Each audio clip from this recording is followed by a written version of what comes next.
Sa patuloy na programa ng PNP kontra insurhensya, nagsagawa ng anti-terrorism lecture ang mga miyembro ng Regional Police Community Affairs and Development Unit 3 sa Pampanga State University.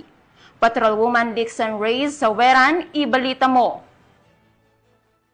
Gawa ng makabuluhang talakayan ng mga tauhan ng Regional Police Community Affairs and Development Unit 3 hinggil sa anti-terrorism awareness sa mga mag-aaral ng Pampanga State University, Santo Tomas Campus, City of San Fernando, Pampanga, na ginanap sa multipurpose hall ng paaralan. Pinangunahan ni Police Lieutenant Colonel Lorvin A. Layugan, officer in charge ng RP-CADU 3, ang talakayang tumalakay sa mga uri ng terorismo, mga paraan upang ito'y maiwasan, at ang papel ng kabataan sa pagpapanatili ng kapayapaan na dinaluhan ng mga miyembro ng Student Council, piling mag-aaral at ilang SK officials. Dumalo rin sa programa sina Dr. Jovita G. Rivera, Campus Director, at Dr. Christine Kayanan, Gender and Development Coordinator ng paaralan, na parehong nagpahayag ng kanilang pasasalamat at suporta sa inisyatibong ito ng kapulisan. Nagkaroon din ng open forum at question and answer session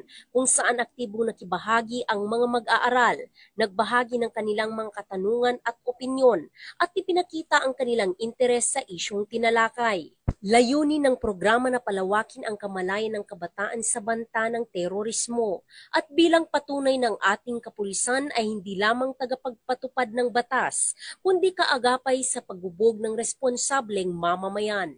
Mula rito sa Pampanga State University, City of San Fernando, Pampanga, ako ang inyong Police News Network correspondent, Patrolwoman Dixon Reyes A. Saweran, alagad ng batas, tagataguyod ng Balitang Pulis.